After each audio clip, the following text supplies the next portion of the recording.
Welcome back to the Black Bibliophile podcast. I'm your host, Jazz, and welcome back. The Black Bibliophile is a podcast where I discuss and review comics, books, zines, and whatever else I read. It's a straightforward, no-nonsense look into popular texts. Basically, I read books and talk shit about them. Sometimes good shit and sometimes not so much. So this week, or this episode, I might say, sorry if there's been a lapse in weeks. I know I said I would record every other week, I believe, but due to recent life complications and, the fact that the world is just on fire at this moment, I've had issues. I recently had spine surgery, and right now I am recording this episode from bed.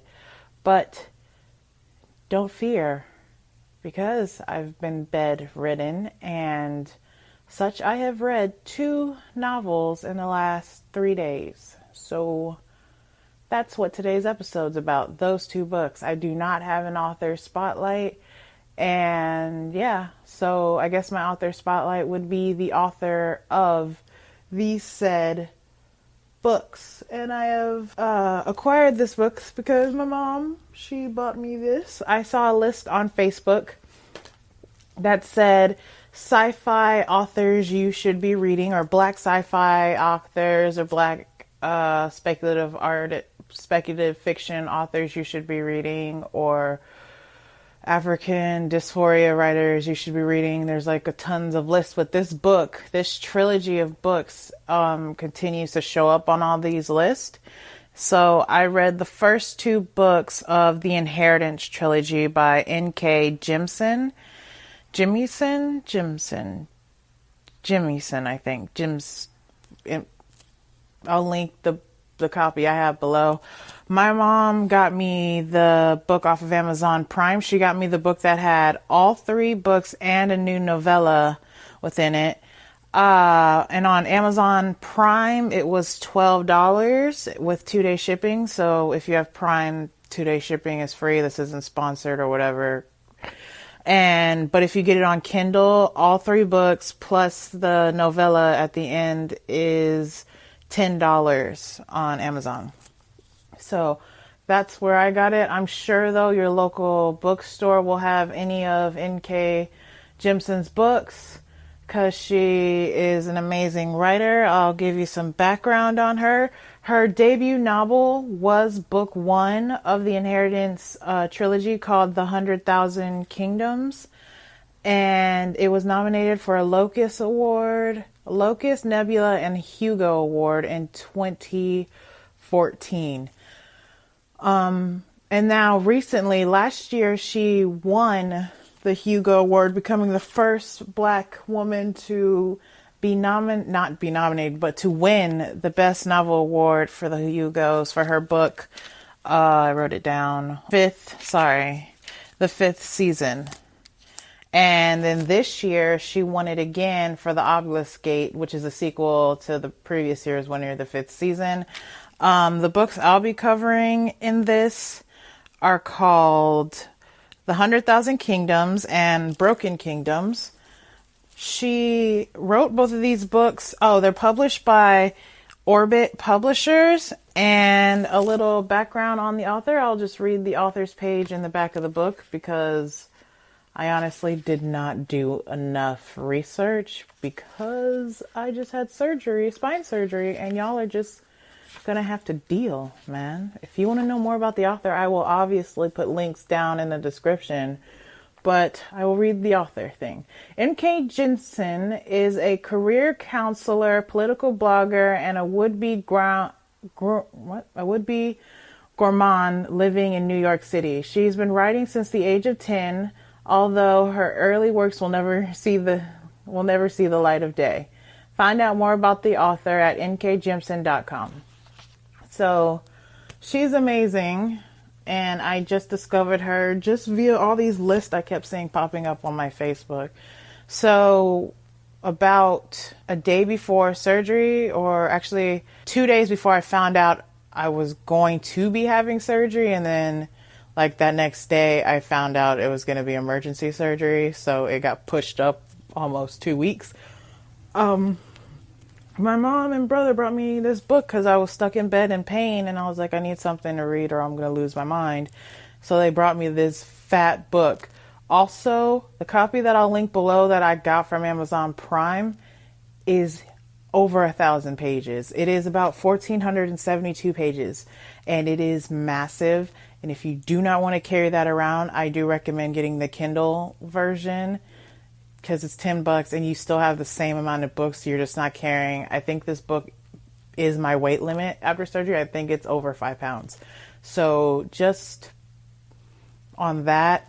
But I do like having a physical copy because I don't know. It's an accomplishment to carve through all these pages. It's a heavy, heavy, heavy book. Okay, so let's get to book 1 of this Inheritance trilogy called The 100,000 Kingdoms by N.K. Jemisin. I'll give you a summary. I got this summary off of Wikipedia, but it's pretty accurate. So I'm just going to read it to you. It's kind of long, so here we go. And also, sorry if I trip up on the names. In my head, I've just been saying them a certain way. If they're said another way, leave it in the comments of wherever you're listening. Yennefer Dar mourning the murder of her mother is summoned to the magnificent floating city of Sky by her grandfather Descartes, the ruler of the world and head of the Aramiri family. As Yennefer is also Aramiri through a strange due to the circumstances of her birth, he names her his heir, but has already assigned that role to both his niece and nephew, resulting in a thorny three-way power struggle. Yennefer must quickly master the intricacies of the cruel Aramiri society to have any hope of winning. She is also drawn to the intrigues of the gods, who dwell in Sky as Aramiri's powerful enslaved weapons. With only a few days until the ceremony of the Amari succession, Yennefer struggles to solve her mother's murder while surviving the machinations of her relatives and the gods. Yes. So that's like the most concise summary of the book I can find because so much does happen in the story, but it does feature a person of color lead character, female lead character, which I thought is really dope. And Yennefer is powerful, and like powerful as in she doesn't take no shit from anybody, which I feel like comes from, because even though she is not from the royal class of the ruling family of the 100,000 Kingdoms, she is still from royalty, even if it is from her small village in Dar. So she carries herself with strength and power. She's a warrior, and this is not like a YA fiction book. She's like in her 20s. So you got to get that out of your mind. This isn't a YA book. This is a very adult book. Very adult fantasy. I wouldn't say sci-fi. I would say, yeah, it's more fantasy. But the book's themes I picked up on were, of course, it's called the Inheritance Trilogy, so it's deeply rooted in the themes of family, but not just that, but the relationship between parents and their children, where it's Yennefer and her mother and the relationship that they had, in contrast to the relationship Yennefer's mother had with her grandfather, who is also the Amari, head of the 100,000 Kingdoms. So, and then that even goes into the theme of, with the family themes, goes into the gods and their relationships with their parents, because the reason they're enslaved is because of betrayal of their father. And so I don't even know why I'm doing quotations. It's like he is their father, but one of them is also their father. So there's going to be spoiler alerts, I just realized. So if you guys really want to read this book, I suggest you do. It's amazing. It's great. But if you don't mind minor spoilers, because these are things that are told throughout the story, I won't ruin the ending, but I'm just going to talk about the book. So, of the gods, it is Sia. Yeah, Sia. That's the way I'm going to pronounce it. Nahadoth. Sia is a childlike god, a trickster. He presents as a small child all the time, even though he's like millennia years old. Nahadoth is the lord of darkness and sunset and all things dark and shadowy. And there's a warrior goddess, and then there's Karu, who is the goddess of wisdom.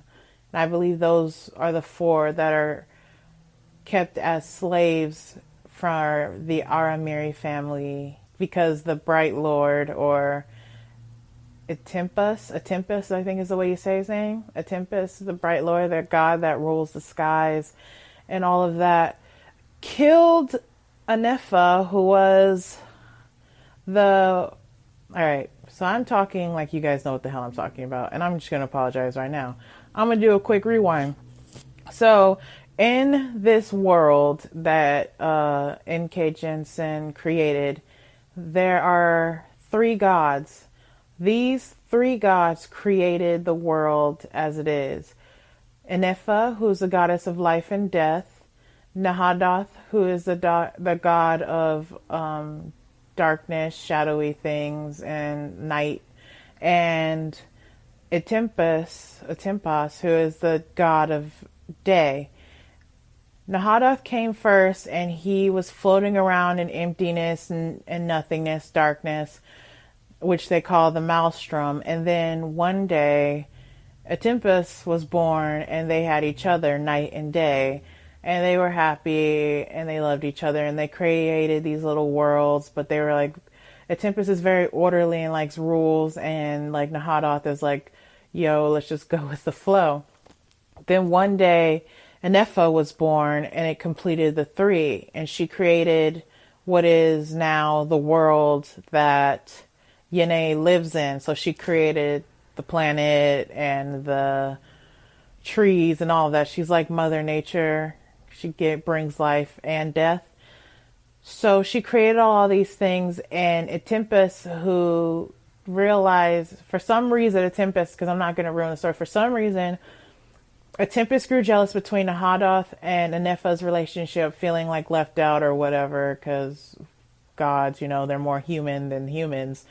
So he went on a tangent and started the Gods' War. And how he started the Gods' War was he murdered Anefa. He basically tore her to shreds. So, and in doing that, murdering Anefa, and murdering Anefa, and it enraged Nahadoth, and then they warred and like destroyed the planet, and all their children warred, because at that time they had a bunch of godlings, which are like Sia, the trickster god, the little child one I just described. They had a bunch of those kinds of kids. There's like the trickster one, there's a god of order, there's a god, like there's a ton of them. Hunger, just godlings everywhere. And they all forged a war, whatever. Atempus won, and in doing that, he punished Nahadoth, Sia, Keru, and I can't remember the warrior goddess's name, the battle goddess. He punished them by having them enslaved to the Aramiri family. So fast forward to a millennia later, where this book takes place, and the gods have been fucking stuck as slaves this whole time. And the relationship between these gods and their parentage is very rooted in the story, like how Yene and her parents, and then her parents and their parents. And basically, I feel like this whole story is kind of about how your parents are human too, and how like they can seem like gods, but everybody fucks up sometimes. And I feel like the whole book kind of treads on that theme. And of course, another theme of the book would be love, and pain, love and pain, because they are The Aramiri are really, really cruel people, like dead inside, apathetic rulers. And the way the structure is within Sky, which is their palace, the city is called Sky surrounding the palace, but Sky itself is the palace. And it's this towering, smaller city in the sky that is only for the Aramiri family. So the servants are distant relatives of the Aramiri, and the main family, the full bloods, are the ruling class or that live within Sky. So, and everybody who's an Aramiri must serve, is how they say. So Yene is summoned by her grandfather Jakarta, like I think 3 days after her mother was murdered. And he's like, I'm going to claim you as pure blood, even though her mother left the Aramiri disgraced because she married outside of the bloodline and renounced inheriting the throne, basically. She was like, fuck you, Dad. I'm going to do my own thing, and left. And she was his only heir. So he was like, you know what? Fuck you too then. Whatever. I'm going to claim my brother's kids, my niece and nephew. But she died, and then all of a sudden he called for Yene, his daughter, to come to Sky, only to find out that he would like her to be an heir also. So now it's like a who's gonna claim the throne kind of thing. And Yene is like through a loop because she's never been a part of this family, this environment, or any of that. So within the Amiri and the coldness that is their lives, they just like to torture and do fucked up shit. Like, they're like fucked up people. Just imagine, just fucked up stuff. They're just fucked up people. And I feel like the pain that they put on people, and then the internal pain that the gods feel, and then the pain that Yene feels, having been ripped from her family, having ripped from her home, and then having freshly had to deal with her mother's death, and then now having the pain of having to deal with what she's been thrown into, which is a race and a life that she wanted really nothing to do with. And the whole book plays on these themes, the children and their parents, the pain and love and all that comes with it, the hierarchy of family and all of that. And it does a really great job. The book's amazing. I don't want to go in too much depth because it actually, I will ruin it because I could talk about this book forever. But it's the 100,000 Kingdoms in the Inheritance Trilogy is grade A stuff. I do think you all should read it. I didn't have any problems with the way it was written. At some points, N.K. Jemisin definitely has a writing style. And at some points, it took me a minute to realize what was going on. But that's also, I have brain fog, so it's hard for me to realize what's going on sometimes. But she will the story is told in past tense from Yene's point of view. So she's retelling the story to us while we're reading it. So there's moments where you don't know who she's talking to, but it's supposed to be like you don't know who she's talking to till like the end. So in that way, the writing was confusing, but at the same time, you pick up really quickly that you're not supposed to know who she's talking to. And at the beginning of each chapter, there's like a quote from somebody, and you don't know who the hell it's from, but it pertains to the chapter that is happening. So it's kind of like those little things that you have to get used to get in the groove of things. Because at first I'd read it and I'd be like, and because I have brain fog, I'd forget it instantly. And then I'd be like, wait, let me read it again. And then I'm like, this doesn't make sense. But then I read the whole book and I'm like, okay, it makes sense. But at the same time, it's jarring. So that's the only problem I had at first reading it. Because I was like, I don't know what the fuck is going on. That's annoying. I don't like it when books do that. When they try to play with you. But the way she did it wasn't so invasive that I got annoyed. It was just like, okay, I don't know who's talking, but hopefully I'll figure it out before the end of the book. Like, I don't know who she's talking to, but I hope I figure out before the end of the book. And I guess that's the point, because it's like a big thing or whatever. So besides that, the book is awesome. The book is great. 100,000 Kingdoms, N.K. Jemisin. Let's take a break before we talk about the second book. And yeah.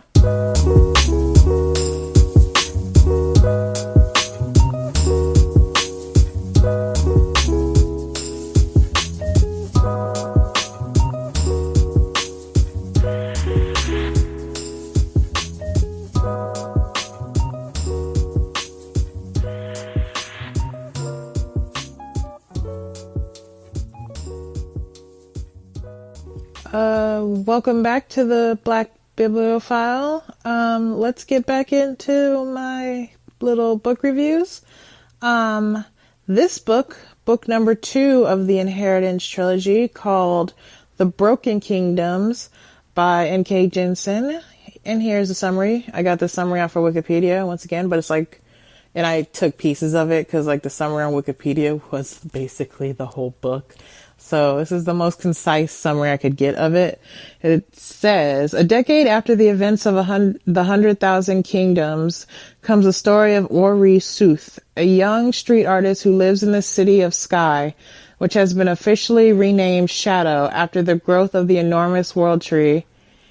Ori is blind, but has the ability to see magic. She has inherited this sensitivity to magic from her father, who has taught her to conceal her gift, as it is considered heretical by the order of Intempus.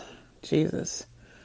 Ori seeks only to live as ordinary a life as possible, despite her unusual abilities and disability. When one of the local godlings is murdered, Ori finds the body and falls under suspicion when the Empton Order seeks a scapegoat rather than the actual culprit. So that description really, really like minimizes the book. This book, I think, like it said in the summary, takes place 10 years, a decade after the events in 100,000 Kingdoms. A lot has happened. At this point, there might be spoilers in this book for the last book. So if you guys want to stop listening, totally understand. I'll leave a link below to how you can get these books, because they're amazing so far. But yeah, I'm going to talk about this book, and if I slip up, my bad. But in book 2 of the Inheritance Trilogy, The Broken Kingdoms, Ori is our main character. She is blind, but she can see magic. So it takes forms of like colors, basically, and light. She lives in Shadow, which used to be Sky, and it's called Shadow because the world tree grew and cast a shadow all over the city. So now, really, there's no light down on the city floor if you don't live in Sky, the part of Sky that's the palace, which I was mostly featured in the last book. In my head, I see Ori as Lupita Nyong'o, because that's kind of how she's described, just with like longer hair. So yeah, if you want to get that visual going. She lives in Sky. She's a painter. And she's very self-sufficient, and she's blind. And I love the positive representation of her disability, and the fact that she is not her disability. Like, her disability doesn't hinder her. It's really not any kind of a handicap. It's really, she just is blind, and she goes to work, she paints, she does all of these things, and lives her life. And it's a great depiction of a disabled person who doesn't need to be pitied for their disability, which I find a lot of books and things like that tend to either take one's disability and like the ultimate goal is to fix it. But in Ori's case, there's nothing wrong with her, if that makes any sense. So in this story, she doesn't try to fix her. There's no like problem. She doesn't mind being blind. From the beginning of the book, She's super self-sufficient. She can garden and all this shit, and I love it. I love it. But to the story, because once again, the story doesn't revolve around her being blind. She just happens to be blind, and then shit happens. Like, just like I happen to be black, and like life happens. It's kind of like that. It's nothing like major, if you know what I mean, kind of. Anyways, so Ori lives in Shadow, and she is a artist who sells her art at the promenade. She often paints, but the stuff she paints, she doesn't sell. Her personal painting, she can't sell because her father, who used to be he used to be gifted or magical, told her she had to hide her gifts, and her gifts were what she painted. It was like she painted magic. So I think a good way to explain the themes in the Broken Kingdoms, whereas in the first book it's about inheritance and the love between parents and their children, this book is more about like relationship and friendships, like that kind of love. So Ori is in love with a guy named Madding, who, it's intense and it's real and all of these things, and it shows how finite relationships can be. And then it also shows how love can destroy someone or save someone. I'm trying to be ultra vague about this book because I don't want to ruin it for anybody. So I'm just going to basically tread on the themes and like the writing style and not destroy the plot. Because there's a lot that goes on in this book, and every bit of it will ruin the last book. So I'm just gonna talk about Ori and like the characters. So like there's a character named Shiny that comes to live with Ori and like become her reluctant companion. Like, he doesn't want to be there. And at first it's kind of like a benevolent, like, she doesn't mind him. She thinks they're friends, but he's like, fuck you, whatever. I don't want to be your friend, but I need you, so we cool. And that relationship grows, and the love between them grows. But then the relationship between her and Madding is like turbulent love affair is the best way I can do it. And the love between her and her friends, and just, there's still that element of family in this book too. Because of course the gods are still involved. But their love is represented more in that relationship way. Like the relationships between them. Because if you think of the Greek pantheon and like all the gods in the Greek mythology, yes, they were all brothers and sisters and shit, but they were also having sex with each other.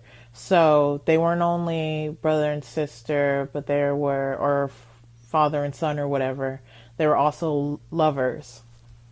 So that part of the familial God relationship plays part in this book. And if you guys have a problem with the Greek pantheon and the fact that they were like related but not really and all that, they're like related and still like loving and having sex and stuff, then these books might not be for you. But at the same time, they're gods, and that does, like, the mortal rules don't quite apply to this, really. So anyways, I don't condone incest. I'm just saying they're gods. It's a whole different level of whatever. So, but that relationship between the gods is explored more thoroughly in this book. And the writing style, very similar to the last one, she has starting paragraphs, but this is told from present, like it's happening. So nobody's recalling the story. It's just, we're going along for the ride unlike the last book. And I like what she does with the chapter headings, because each chapter is a different description of a painting or a drawing. So, like an example would be, let me find a chapter to give an example. Like chapter 3, it's called Gods and Corpses, and then in parentheses it says oil on canvas. And each one has one like that. Like chapter 4 is frustration, and then in parentheses it's watercolor. Because Ori is a painter, and that's like a big part of her character and the book, I like that little touch of all of these are like reliefs or paintings or drawings or sketches in a big picture book kind of way. It's really interesting. It's like presented in how you go up to a piece in a museum and you see the card, the name cards. It's kind of like that, except the name card is a chapter of words. But you see the painting come to life in your head while you read the chapter. It's really awesome. N.K. Jensen's an amazing writer, and you guys should totally check these 2 books out. I'm going to start reading the 3rd book probably tonight or after I edit this or whenever.